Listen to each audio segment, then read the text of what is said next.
ATP बनाएगा। तो ये एक ओवरव्यू है। तो अभी तक हम लोगों ने जो भी डिस्कस किया तो मेन उसमें हमारे क्या थे, कॉम्प्लेक्सेस थे, और ये जो क्योंकि हम लोगों ने कैरियर्स को देख लिया है, अब वो कैरियर्स हर कॉम्प्लेक्स में किस तरीके से रोल अपना प्ले कर रहे हैं वो हम लोग देखने जा रहे हैं। तो जो पहला है कॉम्प्लेक्स 1, जिसको आप NADH डिहाइड्रोजिनेज भी बोल सकते हैं, जिसको आप NADH Q रिडक्टेज भी बोल सकते हैं, और जिसको आप NADH coenzyme Q oxido reductase भी बोल सकते हैं। ठीक, क्योंकि यहाँ पे अगर हम लोग देखें जो NADH है, तो ये जो NADH आपको दिख रहा है, ये NADH ये क्या कर रहा है, ये ऑक्सीडाइज हो रहा है, और यहाँ पे Q फाइनली Q जो है रिड्यूस हो रहा है, इलेक्ट्रॉन प्रोटॉन एक्सेप्ट कर रहा है।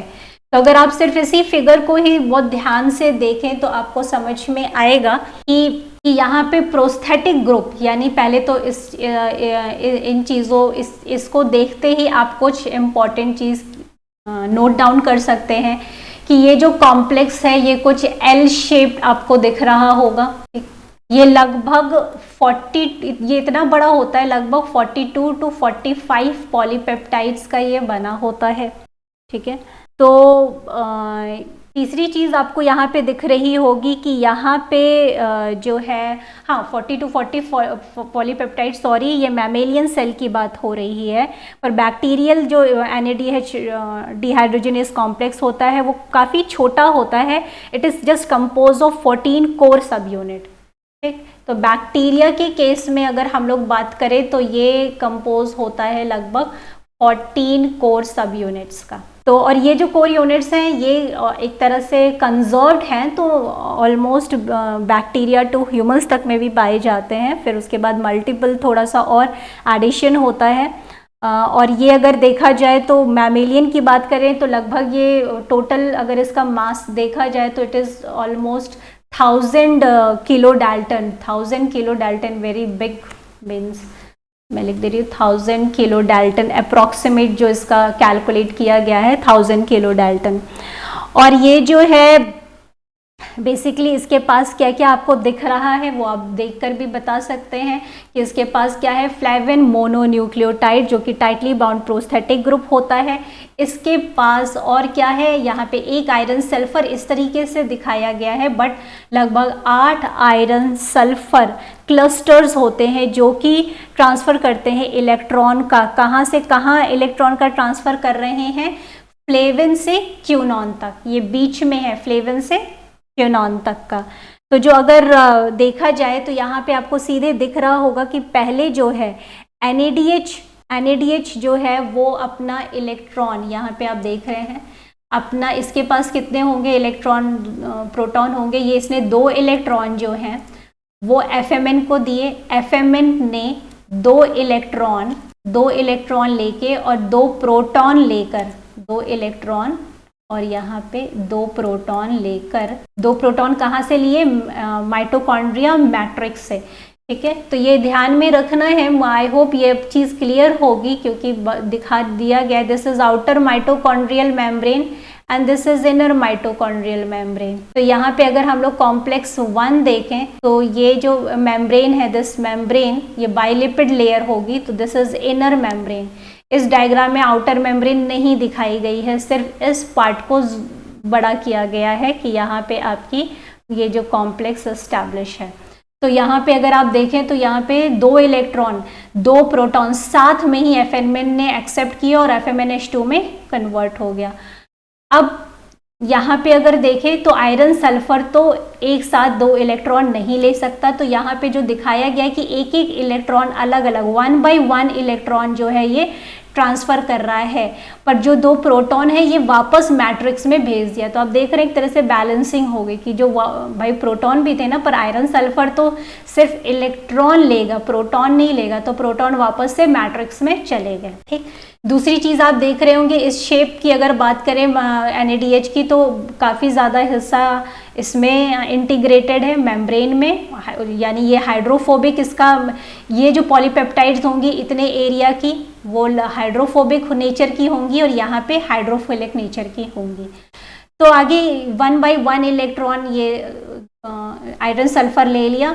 अब ये आयरन सल्फर जो है किसको इलेक्ट्रॉन ट्रांसफ़र कर रहा है, एक इलेक्ट्रॉन जब आया होगा तो ये सेमी क्यूनॉन में बदला होगा, फिर ये एक इलेक्ट्रॉन लेके और एक कंप्लीट 2 इलेक्ट्रॉन और 2 प्रोटॉन लेके, ये 2 प्रोटॉन कहाँ से ले रहा है, ये ऑब्वियसली मैट्रिक्स से, और किस में बदल गया, ये QH2 में ये बदल गया। ठीक है, तो ये बात फिर से याद करनी है कि यहाँ पे जो फ्लेविन मोनोन्यूक्लियोटाइड है वो एक तरह से ट्रांसफार्मर की तरह काम कर रहा है। 2 इलेक्ट्रॉन ट्रांसफरिंग मैकेनिज्म को 1 इलेक्ट्रॉन में तब्दील कर रहा है, क्योंकि अगर आप देखिए आयरन सल्फर इलेक्ट्रॉन एक लिया और एक इलेक्ट्रॉन वो ट्रांसफ़र भी कर रहा है। ठीक, तो ये चीज़ बहुत ध्यान में स्पेसिफिकली रखनी है। तो और अगर आप देखें यहाँ पे तो लगभग ये जो प्रोसेस होता है ये एक हाईली एक्सोगोनिक प्रोसेस है, यानी ये जो आपका कॉम्प्लेक्स है वो पंप की तरह बिहेव करेगा। ठीक है, एक्सोगोनिक प्रोसेस, तो पंप की तरह बिहेव करने का मतलब ये है कि कोई भी चीज़, क्यों ये कई बार बताई जा चुकी है कि अगर जब एक तरफ ज़्यादा है मॉलिक्यूल्स और एक तरफ कम है तो हायर टू लो क्या कहला रहा है, एक तरह से आप डिफ्यूजन कह सकते हैं। ठीक है, पर अगर यहाँ से किसी चीज़ को कम है, ऑलरेडी यहाँ मॉलिक्यूल्स कम है, पर अब यहाँ से इधर ही भेजने की कोशिश कर रहे हैं तो आपको पंप लगाना पड़ता है। ठीक है, पानी नीचे से ऊपर ट्रांसफ़र करना है तो आप पंप लगाएंगे, पर पानी ऊपर से किसी को नीचे देना है तो सीधे पाइप कनेक्ट करेंगे, नीचे आ जाएगा। तो यहाँ पे वही वाली चीज़ की गई थी। यहाँ पे जो मतलब पंप एक तरह से ऐसा एक्सोगोनिक प्रोसेस होता है कि जब जो 2 इलेक्ट्रॉन ये निकालता है तो लगभग 4 प्रोटॉन्स बाहर की तरफ पंप करते हैं। बाहर की तरफ मीन्स कहने का सेंस है आउटर और इनर मेम्ब्रेन के बीच में पाया जाने वाला जो ये स्पेस है, इसको इंटर मेम्ब्रेन स्पेस कहते हैं। तो अगर हम लोग बात करें कि जो हम लोगों का ये जो कॉम्प्लेक्स है वो यहाँ पे पाया जा रहा था। ठीक है, तो ये जो कॉम्प्लेक्स है वो यहाँ पाया जा रहा था, तो यहाँ पे क्या अभी हम लोग को देखने को मिला कि यहाँ से ये माइटोकॉन्ड्रियल मैट्रिक्स है, यहाँ से प्रोटॉन कहाँ पे आ गए, इंटर मेम्ब्रेन स्पेस में आ गए। ठीक है, तो यानी जो प्रोटॉन है वो कहाँ पे ट्रांसफ़र किया जा रहा है, बाहर की तरफ पंप किया जा रहा है। तो लगभग इस प्रोसेस में आपको देखने को क्या मिल रहा है कि आपको देखने को ये मिलेगा कि एक NADH 1 NADH, ठीक, लगभग 5 प्रोटॉन जो मैट्रिक्स में अगर हम एज्यूम करें हैं तो उसमें से लगभग Q जो है, क्योंकि लास्टली अगर हम लोग देखें तो Q जो है वो क्या हो रहा है, रिड्यूस हो रहा है इलेक्ट्रॉन प्रोटॉन एक्सेप्ट करके। तो हमें रिजल्ट में क्या मिल रहा है, NADH क्या हो गया, ऑक्सीडाइज हो गया। ठीक है, यहाँ पे ऑक्सीडाइज हो गया NADH, NAD प्लस में कन्वर्ट हो गया, और क्या हुआ रिजल्ट, प्लस QH2 मिला, यूबिक्विनॉल मिला, और प्लस 4 प्रोटॉन जो है इंटर मेम्ब्रेन स्पेस में इजेक्ट हुए। ठीक है, तो यहाँ पे आपको ये चीज़ें देखने को मिल रही हैं। तो फाइनली हमें ध्यान में क्या रखना है कि यहाँ पे जो रिएक्शन होगा उसकी डेल्टा जी वैल्यू क्या होगी, ऑब्वियसली ज़्यादा होगी डेल्टा जी वैल्यू। ठीक है, तो यहाँ पे हमें इसलिए ये प्रोटॉन पंपिंग दिख रही है। तो और QH2 हमें फाइनली मिल गया। अब ये जो QH2 है ये क्या है, ये जो मॉलिक्यूल्स हैं QH2 मॉलिक्यूल्स ये लिपिड में डिफ्यूज़ कर रहे हैं। तो अब ये QH2 जो है ये इनर मेम्ब्रेन में अब ये कहीं भी डिफ्यूज़ हो सकता है। तो डिफ्यूज़ होगा क्यों, QH2 अब ये कहाँ जाएगा, ये लगभग कॉम्प्लेक्स थर्ड के पास जाएगा, जो अभी हम लोगों ने ओवरव्यू देखा, वहाँ पे किसी इलेक्ट्रॉन कैरियर को ये इलेक्ट्रॉन दे देगा। ठीक, तो अभी ये जो हम लोगों ने अभी डायग्राम देखा है वो आप ये थोड़ा सिंप्लीफाई वर्जन था। यहाँ पे थोड़ा सा इस डायग्राम में आपको और क्लैरिटी के साथ किस तरीके से जो है इलेक्ट्रॉन ट्रांसफ़र हो रहे हैं। तो NADH H plus NAD plus में हुआ, ये इलेक्ट्रॉन ट्रांसफ़र किसको किया, FMN को किया, FMNH2 में कन्वर्ट हो गया, फिर FMNH2 ने दोबारा आयरन सल्फ़र को दिया, आयरन सल्फ़र जो है Fe3 प्लस में था, Fe2 प्लस में कन्वर्ट हो गया। फिर जो Fe2 प्लस है ये इसने इलेक्ट्रॉन कोएंजाइम Q को दे दिया या Q को दे दिया, जो भी आप कहना चाहें, और आपका फाइनली क्या बन गया, कोएंजाइम QH2। ये आपको डायग्राम दिया गया है जहाँ पे अभी आपके पास अब मॉडल्स आ चुके हैं क्लियरली, तो वहाँ पे जो पॉलीपेप्टाइड्स हैं, बैक्टीरिया का ये दिया हुआ है, तो वहाँ पे जो बैक्टीरियल पॉलीपेप्टाइड हैं उनके नाम कुछ nu L, nu M, NuON इस तरीके से दिए गए हैं। यहाँ पे अगर आप जो देख रहे हैं ना, ये हम लोगों ने तो इस तरीके से बनाया था, ठीक है, हम लोगों ने कुछ इस तरीके से बनाया था, ऐसे, ठीक है। तो यहाँ पे मतलब कहने का सेंस ये है कि यहाँ पे मैट्रिक्स दिखाया जा रहा है और ये इनर मेम्ब्रेन, इस तरीके से ये डायग्राम को दिया गया है। तो आप यहाँ पे ये देख सकते हैं कि इस तरीके से, और यहाँ पे आपको और तो एग्जाम में कभी ऐसे आ गया तो आप ये जान सकते हैं कि ये जो है पॉलीपेप्टाइड्स के नाम हैं, दिस NuON या NuAG के, दिस इज AJK। तो ये जो है सब यूनिट्स हैं, किसके सब यूनिट हैं, बैक्टीरियल मेम्ब्रेन में जो मॉडल्स दिए गए हैं उनके इस तरह से सब यूनिट्स के नामकरण किए गए हैं।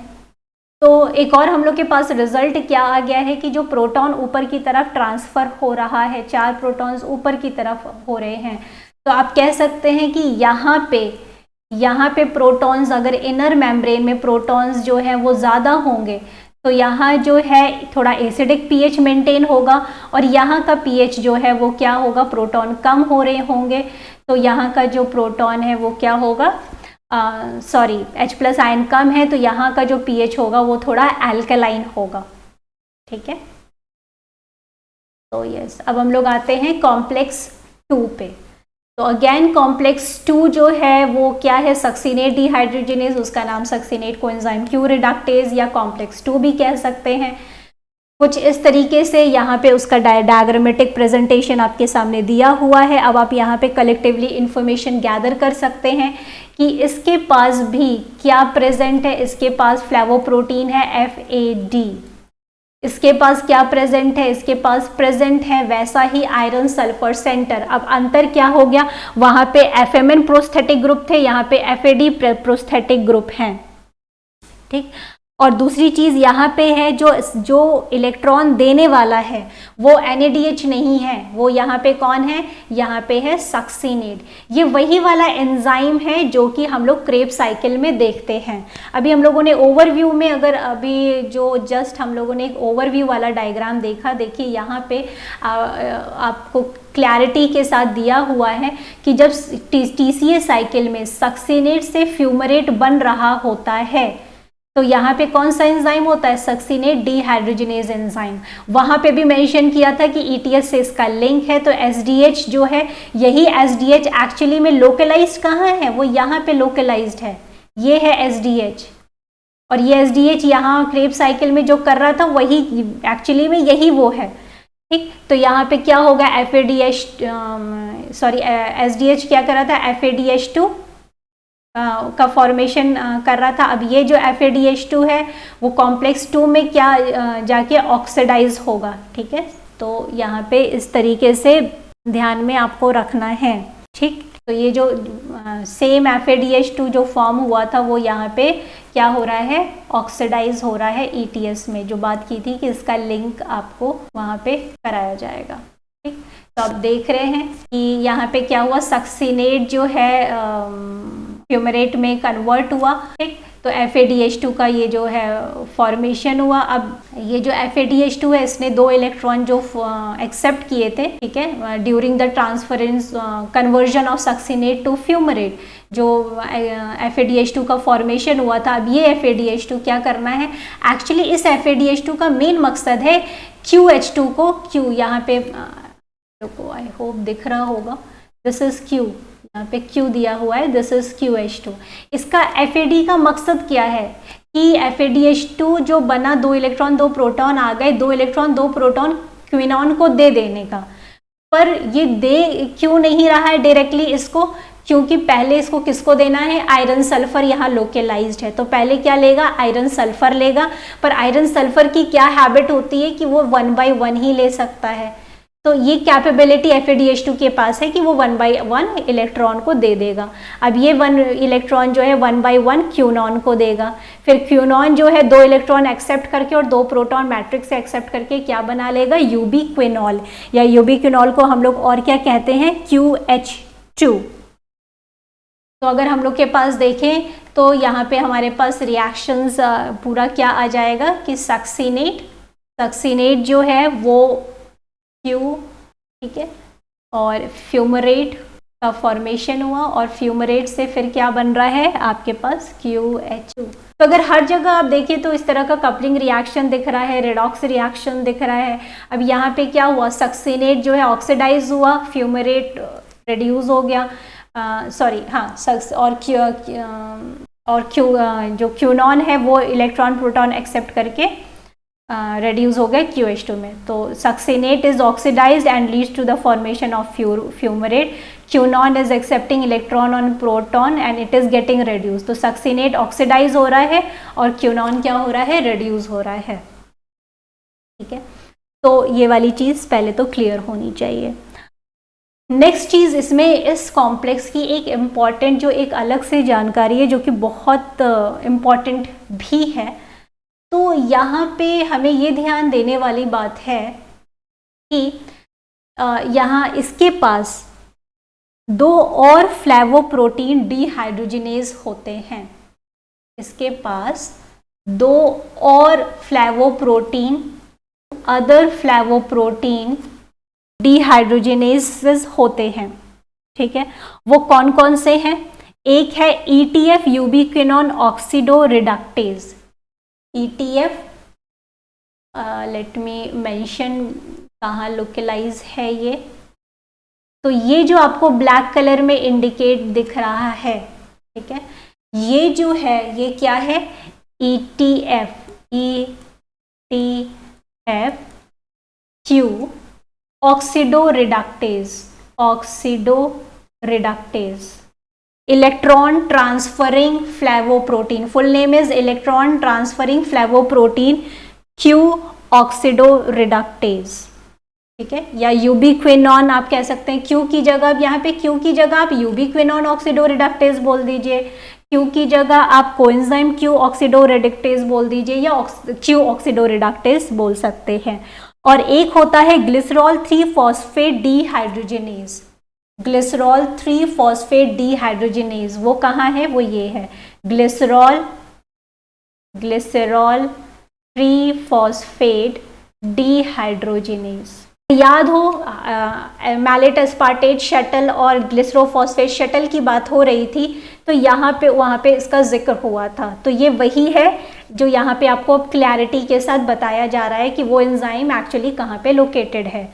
तो ये आपके पास सामने क्या चीज़ें आ गई कि एक तो सक्सीनेट डीहाइड्रोजिनेज के पास भाई 2, मतलब इस कॉम्प्लेक्स में 2 फ्लैवोप्रोटीन या 2 फ्लैवोप्रोटीन डीहाइड्रोजिनेज जो है वो और काम कर सकती हैं। एक कौन सी आ गई आपके पास, नाम याद होना चाहिए, एक आ गई ETF यूबिक्विनॉन ऑक्सीडो रिडक्टेज, दूसरी आ गई आपके पास ग्लिसरॉल 3-फॉस्फेट dehydrogenase. These both are flavoprotein dehydrogenase, ठीक है। जैसे सक्सीनेट डीहाइड्रोजिनेज है, बार बार इस चीज़ को बोला जा रहा है। अब यहाँ पे अब आप दिमाग लगा सकते हैं कि ये जो सक्सीनेट, ये वाला जो जिसकी बात बच्चों अभी हम लोगों ने की, ये क्या है, ये सक्सीनेट डीहाइड्रोजिनेज है, ठीक है। इसके पास फ्लैवोप्रोटीन कौन सा है, FAD है, ठीक। और यहाँ पे सक्सीनेट डीहाइड्रोजिनेज का काम कहाँ पे था, एक्चुअली क्रेब साइकिल में था, यहाँ पे था सक्सीनेट डीहाइड्रोजिनेज। यही आपको दिखाया जा रहा है कि वो FAD और FADH2 का फॉर्मेशन किया, फिर किस तरीके से, यही चीज़ की बात हो रही है। तो जो सक्सीनेट डीहाइड्रोजिनेज का था बात हो रही, वो किसके रेफरेंस में बात हो रही थी, TCA के। कहने का सेंस की क्या आ गया कि TCA साइकिल के दौरान जो SDH काम करता है, वो जाके वो जो है कॉम्प्लेक्स जो 2 है उसका नाम, वो इनर मेम्ब्रेन में इस तरीके से लोकलाइज होता है। तो इनर क्रक्स की SDH is basically flavoprotein dehydrogenase, SDH ये जो है सक्सीनेट डीहाइड्रोजिनेज है। तो ये जो है सक्सीनेट डीहाइड्रोजिनेज, ये फ्लैवोप्रोटीन डीहाइड्रोजिनेज होता है, ठीक है। इसका काम क्या है, इसका काम क्रेब साइकिल के दौरान आ रहा है, ठीक। और ये आपने देख लिया। पर बात यहाँ पे ये हो रही है कि कॉम्प्लेक्स 2 में सक्सिनेट डिहाइड्रोजिनेज के अलावा ग्लिसरॉल 3-फॉस्फेट डिहाइड्रोजिनेज भी होते हैं और ETF क्यू ऑक्सीडो रिडक्टेज भी होते हैं। कहने का सेंस क्या है, जिस तरीके से सक्सिनेट डिहाइड्रोजिनेज यहाँ पे इलेक्ट्रॉन कॉम्प्लेक्स में इन्वॉल्व हो रहा है, उसी तरीके से ये दोनों भी इलेक्ट्रॉन ट्रांसफर मैकेनिज्म में इन्वॉल्व हो सकते हैं। Means these also deliver electrons to coenzyme Q. अगर आपसे पूछें सक्सिनेट डिहाइड्रोजिनेज क्या कर रहा है, अरे सक्सिनेट डिहाइड्रोजिनेज जो है वो FADH2 से इलेक्ट्रॉन लेकर क्यू को ट्रांसफर कर रहा है। यही तो हम लोगों ने देखा, यही देखा, ट्रांसफर कर रहा है। पर एडिशनल अब आपके पास इंफॉर्मेशन आपको क्या याद रखनी है कि यहाँ पे ग्लिसरॉल 3-फॉस्फेट डिहाइड्रोजिनेज और ये भी क्या कर सकते हैं, अपने इलेक्ट्रॉन दे सकते हैं। किसको, क्यू को दे सकते हैं। ओके, तो हम लोग यहाँ पे इसी की बात कर रहे हैं कि जो ETF, अब आपको याद क्या रखना है, आई होप इतनी बात क्लियर होगी। याद ये रखना है कि ये जो ETF क्यू ऑक्सीडो रिडक्टेज है, ये भी क्या करेगा, क्यू को इलेक्ट्रॉन डोनेट करेगा। ठीक, ये जो है माइटोकॉन्ड्रियल मैट्रिक्स के साइड रहता है। ये कहाँ है, माइटोकॉन्ड्रियल मैट्रिक्स के साइड। और ये कहाँ पे लोकेलाइज है, आप यहाँ पे देख सकते हैं, ये ग्लिसरॉल 3-फॉस्फेट डिहाइड्रोजिनेज कहाँ लोकेलाइज है, वो लोकेलाइज है मतलब इंटर मेम्ब्रेन स्पेस के साइड, IMS के साइड लोकेलाइज है। तो ये एक इम्पॉर्टेंट बात निकल के आई। अब हम लोग इन जो प्रोटीन्स का रोल समझते हैं। तो ये कह सकते हैं जो ETF क्यू ऑक्सीडो रिडक्टेज है वो एक तरह की क्या है, वो एक तरह की सॉल्युबल प्रोटीन है क्योंकि मैट्रिक्स में लोकेटेड है। ठीक, अब इसका रोल क्या होता है, इसका रोल बहुत सिंपल सा है कि आप जब फैटी एसिड ऑक्सीडेशन होता है, fatty acid oxidation means beta oxidation, जब भी माइटोकॉन्ड्रिया में एक स्टेप होता है जिसको हम कहते हैं फैटी एसिड बीटा, यानी कि लंबी लंबी जो फैटी एसिड्स की चेन है वो क्या होती हैं, वो टूटती हैं, तोड़ी जाती हैं। तो बनता क्या है, फैटी एसाइल कोएंजाइम A बनता है। आप एज्यूम कीजिए कि फैट है, फैट टूट गया फैटी एसिड में, फैटी एसिड ऑक्सीडेशन में जब फैटी एसिड में, फिर फैटी एसिड तो लंबी चेन्स होती हैं, उनको और तोड़ा जाता है, फिर क्या बनाया जाता है, fatty acyl coenzyme A।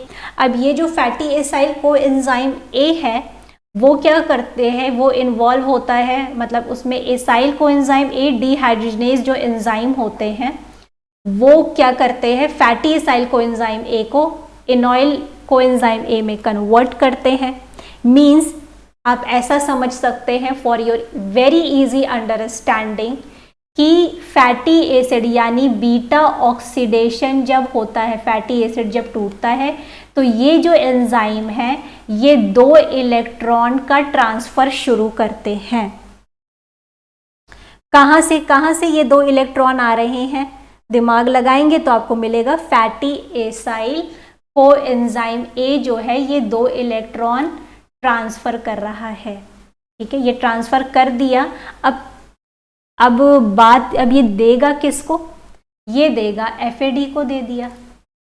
Fatty acyl coenzyme A जो है वो किसको दे दिया, FAD को दे दिया। तो किसमें क्या बन जाएगा, बन जाएगा FADH2। ये तो आप जानते ही हैं FADH2 बन जाएगा।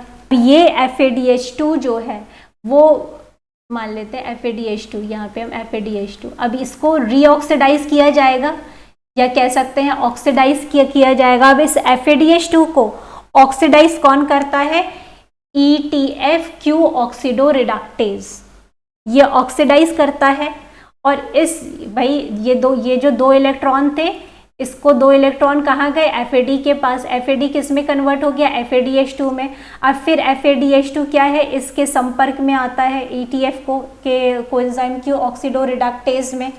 तो हम यहाँ पे लिख देते कि एक्चुअली ETF ऑक्सीडो रिडक्टेज क्या करता है, FADH2 से ये जो FADH2 से इलेक्ट्रॉन लिया और आयरन सल्फर को भेज देता है। इसके पास भी आयरन सल्फर सेंटर होते हैं।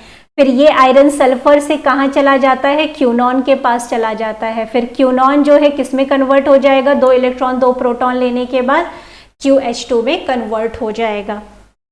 ठीक, तो कहने का सेंस क्या हो गया कि QH2 जो है और भी फ्लैवोप्रोटीन डिहाइड्रोजिनेज होते हैं जो कि Q को क्या कर सकते हैं, रिड्यूस कर सकते हैं। कौन कौन से हो गए वो आपको मेंशन किया गया।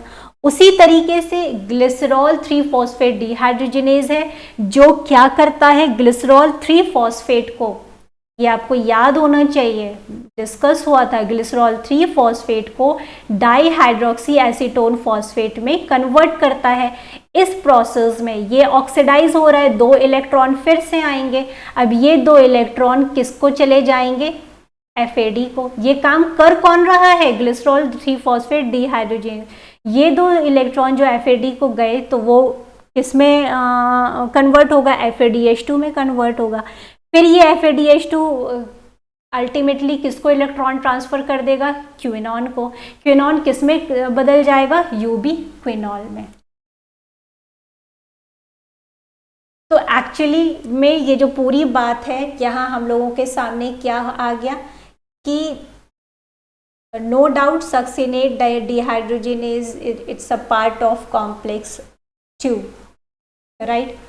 और यहाँ पे जो क्विनॉन है उसको रेड्यूस करने के लिए और भी पाथवे हो सकते हैं या और फ्लैवोप्रोटीन जो इन्वॉल्व है उसके बारे में डिस्कशन यहाँ पे किया गया। अब इस प्रोसेस में, ठीक, अब इस प्रोसेस में देखा जाए तो एक्चुअली इतनी एनर्जी, फ्री एनर्जी रिलीज नहीं होती जिसका इस्तेमाल प्रोटॉन की पंपिंग में किया जाए।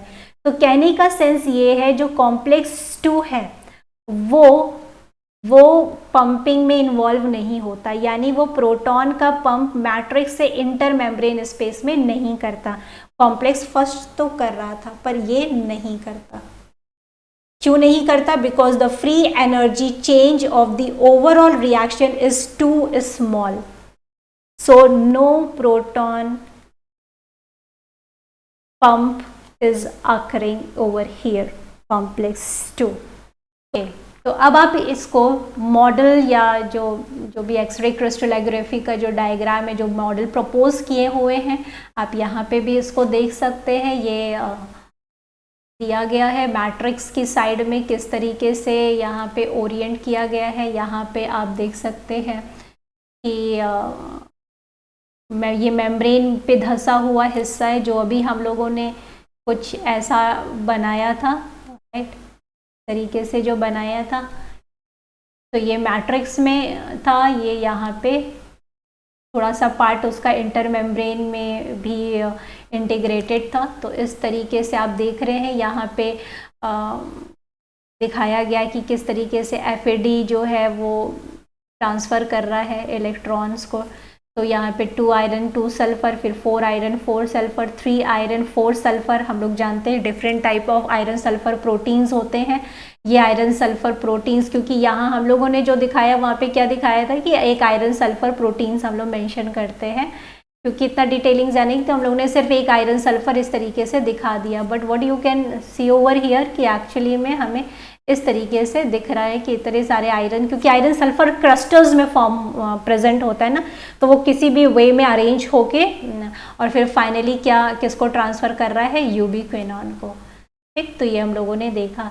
दूसरी चीज़ जो हम लोग यहाँ पे जो रिप्रेजेंट किया जा रहा है, यहाँ पे आप देख रहे हैं कि थोड़ा सा यहाँ पे ये दिखाने की कोशिश की गई है। देखिए कितना क्लियर रिप्रेजेंटेशन है जो हम लोगों ने अभी डिस्कस किया कि ये तो कॉम्प्लेक्स 2 हो गया। तो कॉम्प्लेक्स 2 जो है वो बेसिकली बात कर रहा है कि ये जो है जब बात आती है सक्सिनेट से फ्यूमरेट, ठीक है, तो FADH2 का फॉर्मेशन होता है और ये FADH2 फिर यहाँ किस तरीके से ऑक्सीडाइज हो जाता है और UB क्विनॉन जो है वो रिड्यूस हो जाता है। ठीक है, तो ये आपको पता है। पर यहाँ पे और क्या बताया गया कि और भी पाथवे हैं, जैसे फैटी एसाइल कोएंजाइम A जो है 2 इलेक्ट्रॉन ट्रांसफ़र कर देता है FADE को, फिर वो ETF में आ सकता है। This is very important. ETF कैसी प्रोटीन है, सॉल्युबल प्रोटीन है, मैट्रिक्स में प्रेजेंट होती है, एकदम इसी की तरह बिहेव कर रही है कॉम्प्लेक्स 2 की, पर कॉम्प्लेक्स 2 का आपको इतना बड़ा स्ट्रक्चर यहाँ दिखाया गया, बट ETF मैट्रिक्स में प्रेजेंट होती है। हम लोग थोड़ा ऑपोजिट पढ़ रहे हैं, यहाँ पे मैट्रिक्स है, अभी ऊपर जो हम लोगों ने देखा था नीचे मैट्रिक्स दिखाया था, ठीक है। तो ये जो ETF है इलेक्ट्रॉन ट्रांसफरिंग फ्लेवोप्रोटीन, फिर वो कोएंजाइम Q को किस तरीके से रिड्यूस कर रही है।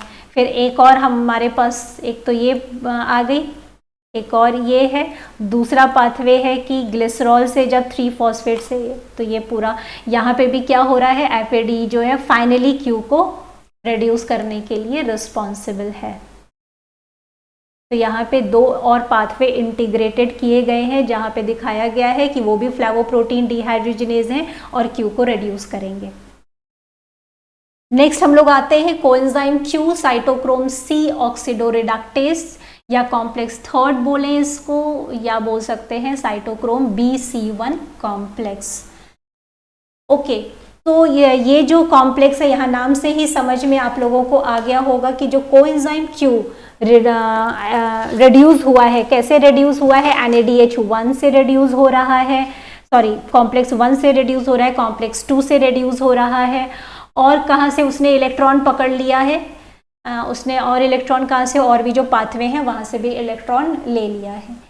अब क्या है, अब वो जो है कॉम्प्लेक्स 3 तक पहुँच गया है, तो Q में ये अब यहाँ पे क्या होने वाला है कि आपको यहाँ पे दिखेगा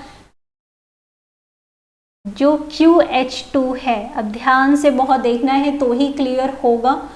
तो जो QH2 है वो क्या करता है कि एक इलेक्ट्रॉन अपना, आपको थोड़ा ऐसा समझिए कि वो जो अपना एक इलेक्ट्रॉन है वो भेजता है साइटोक्रोम, मैं साइटोक्रोम को ऐसे दिखा रही हूँ, ठीक है, जैसे हीम को हम लोग ऐसे दिखाते हैं, तो साइटोक्रोम Bl, बात हुई थी कि साइटोक्रोम B जो है 3 तरह के होते हैं, तो जो Bl है एक तरह से, ठीक है, Bl को देता है, और ये जो Bl है ये ट्रांसफर करता है इलेक्ट्रॉन आयरन सल्फर को। आयरन सल्फर जो है वो इलेक्ट्रॉन ट्रांसफर करता है साइटोक्रोम C1 को। फिर ये जो C1 है वो किसको ट्रांसफर करता है, साइटोक्रोम C को। तो ये एक लाइन खींच के ये इंडिकेट करने की कोशिश की गई है कि ये एक तरह की हीम प्रोटीन्स हैं, ये आयरन सल्फर प्रोटीन है, तो थोड़ा डिस्टिंग्विश करने की कोशिश की गई है। तो हम लोगों ने यहाँ पे क्या देखा कि जो एक इलेक्ट्रॉन है वो इजेक्ट कहाँ हो गया, एक इलेक्ट्रॉन इसके पास आया, इसने इसको दिया, इसने इसको दिया, इसने इसको दिया। जो दूसरा इलेक्ट्रॉन है वो इलेक्ट्रॉन जो है वो आया BH के पास, BH के पास आया, और फिर ये इलेक्ट्रॉन जो है वो Q को दे सकता है। अब यहाँ पे हो सकता है थोड़ा सा आप लोगों को कंफ्यूजन हो। अब आपको यहाँ पे थोड़ा सा मैकेनिज्म को समझना है जिसको हम कहते हैं Q साइकिल। तो ये जो Q साइकिल होती है बहुत ही इम्पॉर्टेंट है Q साइकिल। तो Q साइकिल में हो क्या रहा है, जो 2 इलेक्ट्रॉन ट्रांसफर हुए हैं वो कुछ इस तरीके से ट्रांसफर हो रहे हैं। हाँ, एक ये चीज़ जो Bl का मतलब है लो पोटेंशियल, H का मतलब है high potential cytochrome B means, और दूसरी चीज़ है ये 562 भी बोला जाता है, B562, यानी 562 क्या है, light absorption maximum at 562 nanometer. Bl को साइटोक्रोम B566 भी बोल सकते हैं, which is light absorption maximum at 566 nanometer. ठीक, अब आपको थोड़ा सा यहाँ पे मैकेनिज्म को समझना है। तो लेट्स स्टार्ट कि अब आपको एज्यूम करिए कि मेम्ब्रेन में एक ही यूबिक्विनॉल तो है नहीं, बहुत सारे यूबिक्विनॉल होंगे, ठीक है, मान लेते बहुत सारे यूबिक्विनॉल हैं, ठीक, और बहुत सारे यूबिक्विनॉन भी हैं, ठीक, क्योंकि वो लिपिड में डिफ्यूज कर रहे हो तो इधर उधर घूम सकते हैं।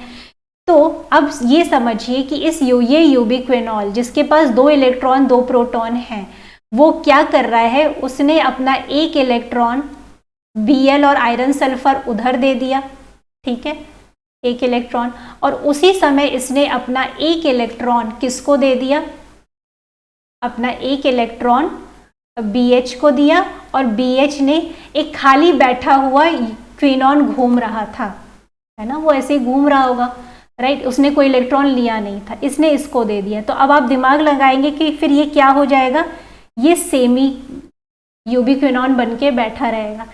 तब तक उतनी ही देर में दूसरा यूबिक्विनॉल मॉलिक्यूल आएगा और वो क्या करेगा, वो फिर से वही चीज करेगा, ये यूबिक्विनॉल भी साइटोक्रोम Bl को देगा, फिर आयरन सल्फर को देगा, फिर C1 को देगा, ये अपना पाथवे चलाएगा। दूसरी तरफ ये फिर से क्या करेगा, BH को देगा, BH जो है वो क्या कर सकता है, इस सेमी यूबिक्विनॉन को दे दे और क्या बन जाए, QH2। अब आप इस चीज को ध्यान से देखिए, तो यहाँ पे आप देख रहे होंगे कि पहली चीज कि अब यहाँ पे थोड़ी सी चीज कंफ्यूजन ये जनरेट कर सकती है कि जब बुक्स जब भी आप पढ़ते हैं तो वहाँ पे कभी 2 इलेक्ट्रॉन ट्रांसफर की बात की जाएगी, कहीं पे ट्रांसफर 4 इलेक्ट्रॉन की बात की जाएगी, पर अभी हम लोग किस मैकेनिज्म को लेके चल रहे हैं, 2 इलेक्ट्रॉन ट्रांसफर की। क्यों, क्योंकि हम लोगों ने NADH भी कितना दे रहा है, 2 इलेक्ट्रॉन दिया। जब और ये कैलकुलेशन इंपॉर्टेंट क्यों है, क्योंकि जब NADH डी कॉम्प्लेक्स 1 ने NADH के थ्रू कॉम्प्लेक्स 1 ने जब 2 इलेक्ट्रॉन ट्रांसफर स्टार्ट किया था तो 4 प्रोटॉन पंप हुए थे, ठीक है। कॉम्प्लेक्स 2 में भी जब 2 इलेक्ट्रॉन इन्होंने शुरू किया, भले ही प्रोटॉन पंप नहीं किए, पर यहाँ पे भी 2 इलेक्ट्रॉन ट्रांसफर की बात की जा रही है, ठीक। और यहाँ पे फिर क्या बात आ गई, यहाँ पे बात आ रही है कि ये 2 इलेक्ट्रॉन जो हैं, ये एक इलेक्ट्रॉन इस तरीके से जा रहा है, एक इलेक्ट्रॉन इस तरीके से जा रहा है। तो कभी कभी कंफ्यूजन को थोड़ा दूर करने के लिए इस मैकेनिज्म को भाई इस तरीके से भी लिया जा सकता है। अब हम ऐसे लिख रहे हैं, थोड़ा सा इस चीज़ को ग्रास्प करने की कोशिश कीजिएगा। हम एज्यूम करें कि 2 यूबिक्विनॉल मॉलिक्यूल थे, तो जब 2 यूबिक्विनॉल मॉलिक्यूल होंगे तो टोटल कितने हो जाएंगे, 4 इलेक्ट्रॉन्स हो जाएंगे, ठीक। जब 4 इलेक्ट्रॉन होंगे तो आप ऐसे एज्यूम कर सकते हैं कि 2 इलेक्ट्रॉन इधर चल दिए, इस तरफ 2 इलेक्ट्रॉन इधर चल दिए, यहाँ आयरन सल्फर C1C, और 2 जो है इलेक्ट्रॉन BH और Q, जब 2 इलेक्ट्रॉन एक्सेप्ट करेगा तो डायरेक्टली QH2 बन जाएगा, ठीक। पर ऐसे भी दिखाया जा सकता है, तब आपको 2 इलेक्ट्रॉन का कॉन्सेप्ट नजर आएगा। पर जब आपको ऐसे दिखाया जा रहा है कि QH2 आया, QH2 ने 2 इलेक्ट्रॉन आया, तो फिर आपको एक इलेक्ट्रॉन का कॉन्सेप्ट बताना पड़ता है, तो दोनों ही चीज़ों को बता दिया गया। अब यहाँ पे बात समझने वाली ये है कि ये एक साइक्लिक, अब ये QH2 क्या हो गया, फिर से इसी प्रोसेस में इन्वॉल्व हो गया, ठीक। तो ये जो Q साइकिल आपकी चल रही है, ये Q साइकिल इतनी फास्ट चलती है कि 2 इलेक्ट्रॉन इस कॉम्प्लेक्स में 4 प्रोटॉन पंप कर देते हैं, ठीक। अब इस मैकेनिज्म में अभी भी थोड़ा डाउट रह गया हो तो आप यहाँ पे देख सकते हैं, तो आप इस डायग्राम को देखेंगे तो आपकी क्लैरिटी शायद और इंक्रीज हो। तो यहाँ पे अगर आप देखिए तो यहाँ पे आपको यही चीज़ दिखाई गई है। स्टेज 1 में अभी क्या हुआ कि एक क्यूनॉल मॉलिक्यूल था, ठीक है, एक क्यूनॉल मॉलिक्यूल था जिसके पास 2 इलेक्ट्रॉन थे। ये जो 2 इलेक्ट्रॉन है 1 बाय 1 साइटोक्रोम भी क्या एक है ना, ये एक इलेक्ट्रॉन Bl के पास गया, ठीक है, फिर Bl के साथ वो BH पे गया, सॉरी मैंने थोड़ी यहाँ पे मिस्टेक कर दी, ये करना चाहिए था, सॉरी, कुछ ज़्यादा नहीं हुआ है। दिस इज यहाँ पे ये आयरन सल्फर के, और यहाँ पे क्या हो रहा है, Bl and BH and Q, और बाकी चीज़ें सेम है।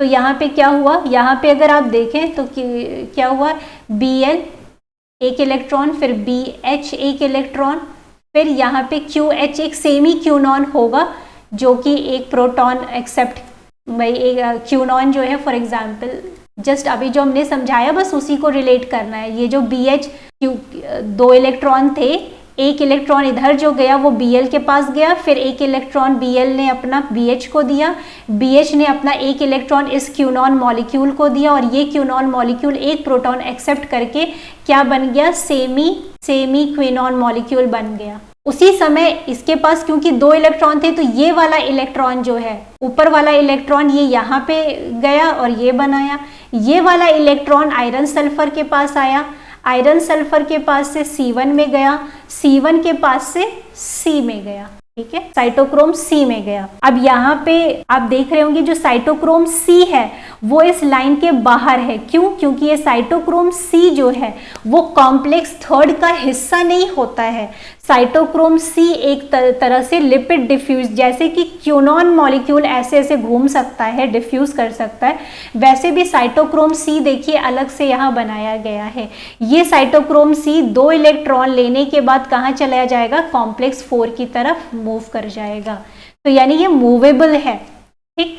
तो यहाँ पे इसीलिए इस डायग्राम में ऐसे आपको दिखाया गया है कि ये लाइन के इस साइड इंटरमेम्ब्रेन स्पेस के साइड वो रहता है, ठीक। तो आपने ये पहली स्टेज हो गई। तो पहली स्टेज में आपको क्या दिख रहा है कि जब 2 इलेक्ट्रॉन ट्रांसफर हो रहे हैं तो आपका एक इलेक्ट्रॉन ट्रांसफर होके सेमी इक्विनॉन बना रहा है और एक इलेक्ट्रॉन जो है साइटोक्रोम C आगे तब तक नहीं बढ़ेगा जब तक उसके पास दूसरा इलेक्ट्रॉन भी ना आ जाए, ठीक है। तो अब स्टेज 2 पे आते हैं, ठीक। अब जब दूसरा क्यूनॉन मॉलिक्यूल, ये पहला क्यूनॉन मॉलिक्यूल था, अब ये दूसरा क्यूनॉल मॉलिक्यूल, देखिए स्टेप बहुत फास्ट होगा कि पता ही नहीं चलेगा, बहुत सारे क्यूनॉल मॉलिक्यूल हैं।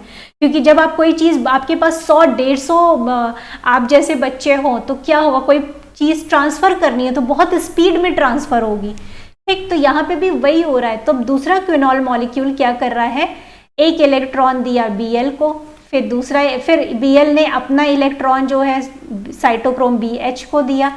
अब इस BH ने क्या कर दिया, जो क्विनॉल ये है, जो सेमी क्विनॉन कहाँ बना था, आपके स्टेज 1 में बना था, इस सेमी यूबिक्विनॉन को दे दिया। इस सेमी क्विनॉन ने एक प्रोटॉन और एक्सेप्ट करके, तो अब इसके पास कितने हो गए, एक पहले से इलेक्ट्रॉन था जो कि स्टेज 1 में मिला था, अब एक प्रोटॉन और इसको मिल गया, तो ये क्या बन गया, यूबिक्विनॉल बन गया, ठीक। ये कंप्लीटली रिड्यूस हो गया, ठीक। दूसरी तरफ जो एक इलेक्ट्रॉन था, इसके पास 2 इलेक्ट्रॉन थे, तो एक इलेक्ट्रॉन फाइनली क्या कर रहा है, यूबिक्विनॉल बना रहा है। दूसरे केस में क्या हो रहा है, आयरन सल्फर के पास पहुंचा, साइटोक्रोम C1 के पास पहुंचा, फिर साइटोक्रोम C के पास पहुंचा, ठीक है। तो इस तरीके से अगर आप इस स्टेज 1 और स्टेज 2 को कंबाइन करें तो आपके पास जो नेट रिजल्ट आएगा वो क्या आ रहा है कि QH2 2 साइटोक्रोम C जो है वो ऑक्सीडाइज हुए 2 प्रोटॉन मैट्रिक्स में, and then Q 2 cytochrome C reduce हुए और 4 प्रोटॉन जो है इंटरमेम्ब्रेन स्पेस में भेजे जाएंगे। तो इस तरीके से आपको यहाँ पे दिख रहा है कि ये जो प्रोटॉन पंप है अब क्या रिस्पॉन्सिबल हो गया, इंटरमेम्ब्रेन स्पेस में 4 प्रोटॉन इस तरीके से पंप किए जाएंगे, ठीक है। तो इसके लिए मेजर रीजन क्या आपको दिख रहा है, Q cycle is the major reason, ठीक। और अगर आपको यहाँ से थोड़ा समझना है कि हाँ यहाँ पे अब आपको दिख रहा होगा यहाँ पे, और भाई क्रिस्टोग्राफी स्टडीज करके पूरा 3D व्यू आपको यहाँ पे दिख रहा है। अब देखिए यहाँ पे क्या, यहाँ जो आयरन सल्फर इसके पास है, कौन से हैं, रिस्क आयरन सल्फर प्रोटीन्स होती हैं इसके पास। अब यहाँ पे आपको एक चीज़ और दिख रही होगी, ध्यान से अगर देखें तो यहाँ आपको साइटोक्रोम C दिख रहा है, तो यहाँ ऑपोजिट देखना है क्योंकि यहाँ पे आपका माइटोकॉन्ड्रियल मैट्रिक्स है, ये मेम्ब्रेन है और ये IMS स्पेस, ठीक है। तो जो आपको दिखाने की कोशिश की गई है वो इस तरह से दिखाने की कोशिश की गई है, दिस इज, ठीक। तो यहाँ जो है मैट्रिक्स क्या है, ऊपर के साइड है, तो यहाँ पे कुछ इस तरीके से आपको दिस इज कॉम्प्लेक्स थर्ड, और यहाँ पे क्या है आपका साइटोक्रोम C है, तो ये इंटरमेम्ब्रेन स्पेस है, ठीक, ये मैट्रिक्स है। और इस तरीके से ये जो है ट्रांसफ़र चल रहा है और साइटोक्रोम सी जो है इसको मिल जाएगा। अब फिर वो कॉम्प्लेक्स 4 के पास मूव करेगा। तो यहाँ पे आप देख सकते हैं BH-BL आपको दिए हुए हैं। दिस BH-BL ये क्या है, कॉम्प्लेक्स 3 के लिए कौन कौन इलेक्ट्रॉन कैरियर ज़रूरी हैं, कौन कौन से इलेक्ट्रॉन कैरियर्स प्रेजेंट होते हैं। तो आपको इस डायग्राम में भी दिख रहा है कौन कौन से हैं। एक हो गया आपका Bl हो गया, साइटोक्रोम Bl, साइटोक्रोम BH। अब आप यहाँ पे दिमाग लगा सकते हैं कि यहाँ high means H means high reduction potential, तो इसने इलेक्ट्रॉन Bl से खींचा, Bl जो है ने इससे खींचा, राइट। एक इलेक्ट्रॉन आयरन सल्फर के पास गया, तो अपने रिडक्शन पोटेंशियल के अकॉर्डिंग जो है ये मूव कर रहे हैं। तो कौन कौन से हो गए जो हम लोग मेंशन करना चाह रहे थे, तो हमारे पास हो गए C हो गया, C1 हो गया, आयरन सल्फर हो गया, risk iron sulphur protein Bl हो गया एंड BH हो गया, ठीक है। यहाँ पे भी वही चीज़ें दी हुई हैं कि हमारे पास क्या है, BH, Bl, iron sulphur and cytochrome C1, और C जो है इसका हिस्सा नहीं है, ये मूव कर जाएगा। और इस तरीके से यहाँ पे प्रॉपरली आपको साइकिल भी प्रेजेंट की गई है। अब आपको यहाँ पे कोई दिक्कत, एक चीज़ और मेंशन करेंगे, हालांकि ये पूरी चीज़ जो है आपके सेल बायोलॉजी से रिलेटेड है, but biochemical point of view से भी थोड़ी इसकी चीज़ याद रखिएगा कि जो साइटोक्रोम सी है, the cytochrome C, it plays a very important role in intrinsic pathway of apoptosis. ये याद में रखना है। एपोप्टोसिस क्या होता है, प्रोग्राम सेल डेथ। जब सेल को ऐसे सिग्नल दे दिए जाते हैं कि अब आप जल्दी से सेल डेथ कर जाइए, ठीक, तो सेल खुद अपनी प्रोग्रामिंग कर रही है कि मैं अब सरवाइव ना करूं, डेथ हो जाए, ठीक। तो उसमें एक 2 मैकेनिज्म होते हैं, उसमें एक मैकेनिज्म होता है कि एपोप्टोसिस होने का इंट्रिंसिक पाथवे। इस इंट्रिंसिक पाथवे में हम लोग यही माइटोकॉन्ड्रियल एपोप्टोसिस पढ़ते हैं कि किस तरीके से माइटोकॉन्ड्रिया एपोप्टोसिस में इन्वॉल्व है। तो उसमें एक्चुअली में साइटोक्रोम सी का बहुत इंपॉर्टेंट रोल होता है। Apoptosis is programme cell death. तो इस पाथवे में एक्चुअली क्या होता है, मान लीजिए ऑक्सीडेटिव डैमेज हो गया, मान लीजिए कोई सेल है, ठीक है, दिस इज अ सेल और न्यूक्लियस है, उसके डीएनए में मान लीजिए कोई डैमेज हो गया। तो जब डैमेज हुआ तो कुछ इस तरीके के रिस्पॉन्स जनरेट होंगे, केमिकली और फिजिकली कुछ ऐसे रिस्पॉन्स होंगे, जनरेट होंगे कि जिससे जो इंट्रिंसिक पाथवे जो एपोप्टोसिस के लिए है वो ट्रिगर होगा। उस प्रोसेस में क्या होगा कि माइटोकॉन्ड्रिया में, ये माइटोकॉन्ड्रिया के यहाँ पे जो साइटोक्रोम सी पाया जाता है, साइटोक्रोम सी तेजी से बाहर आने लगेगा। तो जब साइटोक्रोम सी जो है रिलीज हो जाएगा इंटर मेम्ब्रेन स्पेस से साइटोप्लाज्म में, कहाँ पे है साइटोक्रोम सी, कहाँ होता है, याद रखना है। अब क्या बताया गया, साइटोक्रोम सी कॉम्प्लेक्स 3 का हिस्सा नहीं है, वो कहाँ पे रहता है, इंटर मेम्ब्रेन स्पेस में होता है। तो वो इंटर मेम्ब्रेन स्पेस से अब कहाँ आ गया, साइटोप्लाज्म में आ गया। This is cytochrome C. अब ये साइटोक्रोम सी जो है वो साइटोप्लाज्म में आके एक कॉम्प्लेक्स बनाएगा जिसका नाम है एपोप्टोजोम। इसका नाम क्या है, एपोप्टोजोम, ठीक है। तो ये जो है एपोप्टोजोम जो है वो एक्टिवेशन करेगा, किसका एक्टिवेशन करेगा, प्रोटियोलिटिक कैस्केडिंग शुरू करेगा, प्रोटियोलिटिक कैस्केडिंग, ठीक है, जिससे कि एपोप्टोसिस होगी। तो ये पूरा एक प्रोसेस होता है जो कि आप लोग सेल बायोलॉजी में एपोप्टोसिस में पढ़ते हैं। तो ये वही साइटोक्रोम सी है जो वहाँ पे रेफरेंस दिया जाता है। तो अब हम लोग आ गए कॉम्प्लेक्स 4 के पास। तो कॉम्प्लेक्स 4 में क्या क्या चीज़ें हैं, तो ये आपका क्या है, कॉम्प्लेक्स 4 में आप लोग को ये पता होगा कि ये कॉम्प्लेक्स 4 जो आया है आपका कौन, साइटोक्रोम सी, कहाँ अब आ गया है, ये दिस इज साइटोक्रोम सी।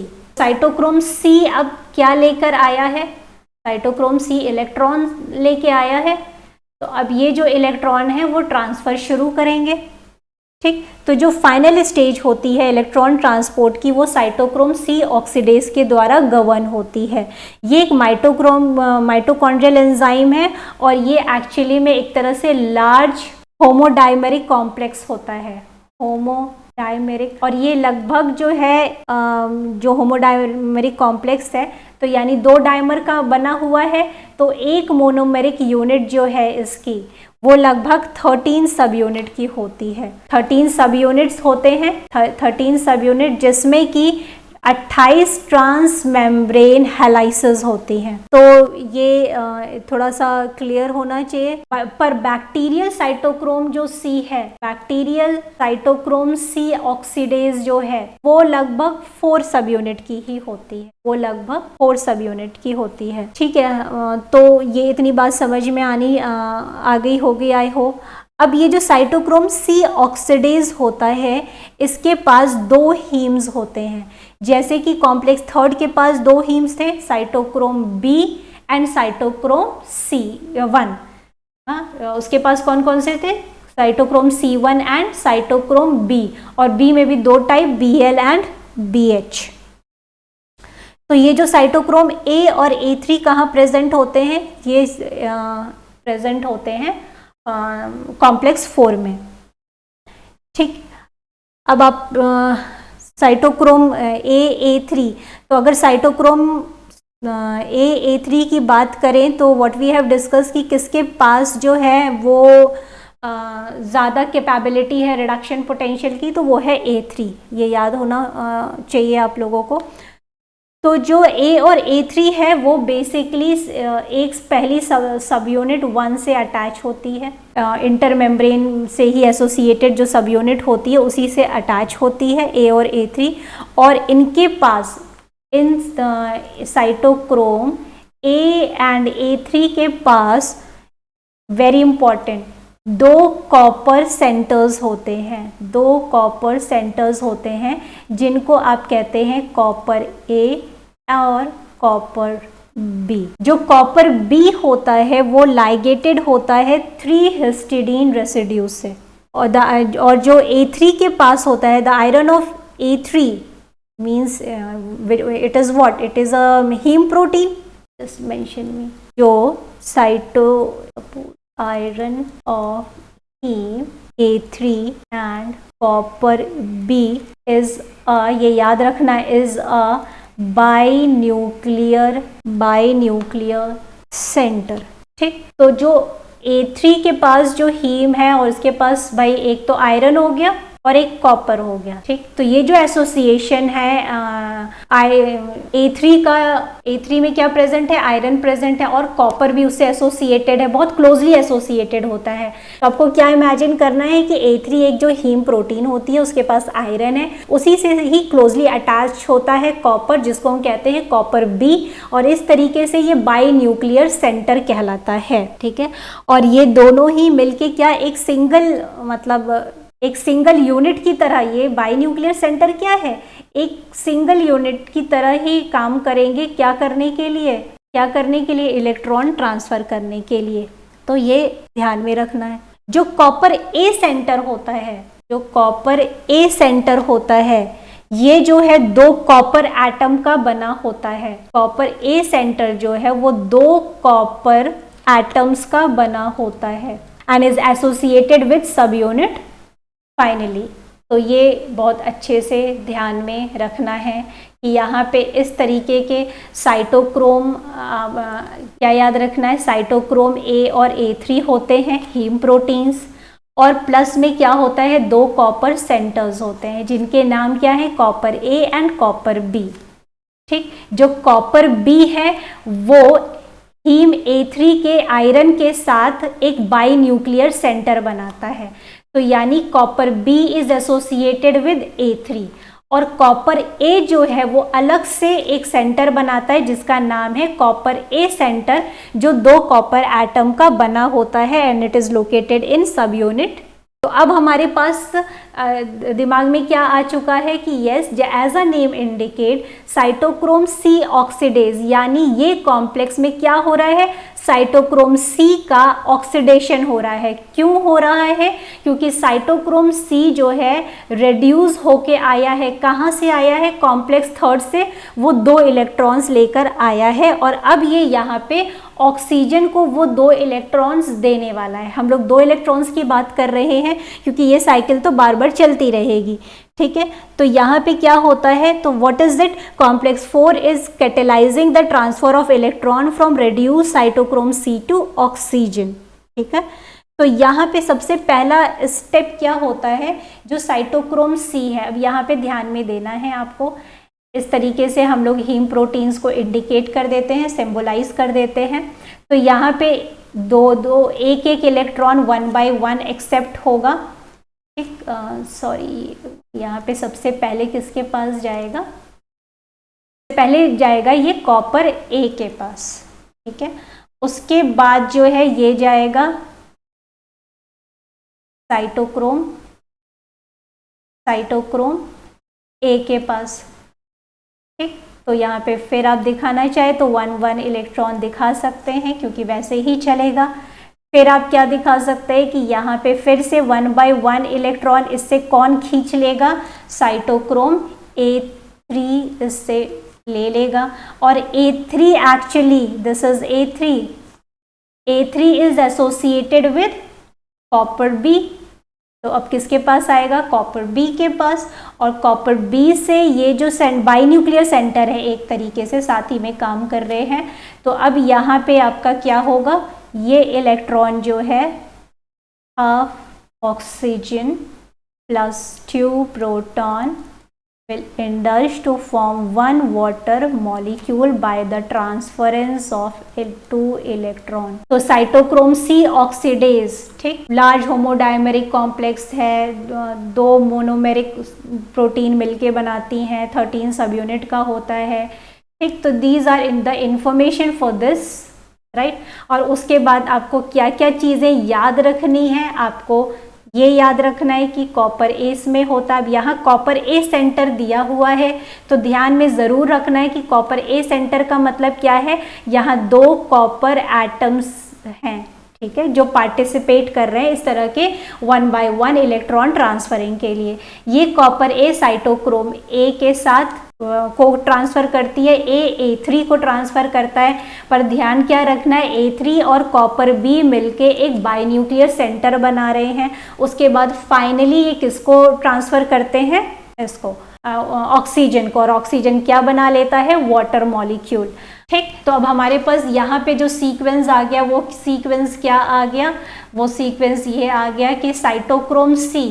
अब ये साइटोक्रोम C मैंने ब्लू में रिप्रेजेंट कर दिया है, ये दिखाते हुए कि ये इसका हिस्सा नहीं है, ये तो मूव कर सकता है, ये इंटर मेम्ब्रेन स्पेस में ही प्रेजेंट होता है। तो ये कॉपर A को, तो कॉपर A तो इसी से एसोसिएटेड है, फिर साइटोक्रोम A को जाता है, फिर क्योंकि कभी कभी सीक्वेंस भी पूछ लिया जाता है। फिर फाइनली जो A3 है वो किसको ट्रांसफ़र कर रहा है, ऑक्सीजन मॉलिक्यूल।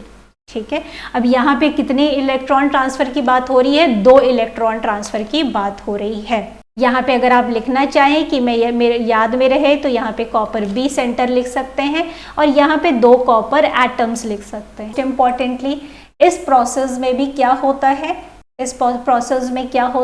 इसमें भी ट्रांसफ़र होते हैं। जैसे कि कॉम्प्लेक्स 3 में हम लोगों ने देखा 4 प्रोटॉन ट्रांसफ़र हो रहे हैं, पर इसमें फॉर एवरी 2 इलेक्ट्रॉन मूवमेंट कितने ट्रांसफ़र होते हैं, 2 प्रोटॉन्स विल बी ट्रांसफर्ड। तो अगर आपने NADH से शुरू किया था, तो इंटर मेम्ब्रेन स्पेस में अभी तक कितने प्रोटॉन आ गए, तो 4 ट्रांसफ़र कर रहे हैं NADH। फिर कॉम्प्लेक्स 3 में 4 ट्रांसफ़र हो रहे हैं, 8, और अभी कितने हो गए, 10 प्रोटॉन्स टोटल। तो यानी for every 2 electron which is transferring और स्टार्टेड फ्रॉम NADH और complex 1, right, every 2 electron now is participating in pumping the 10 protons to the intermembrane space. So every time what I have drawn a diagram, this side is matrix and the upper side is intermembrane space. अब यहाँ पे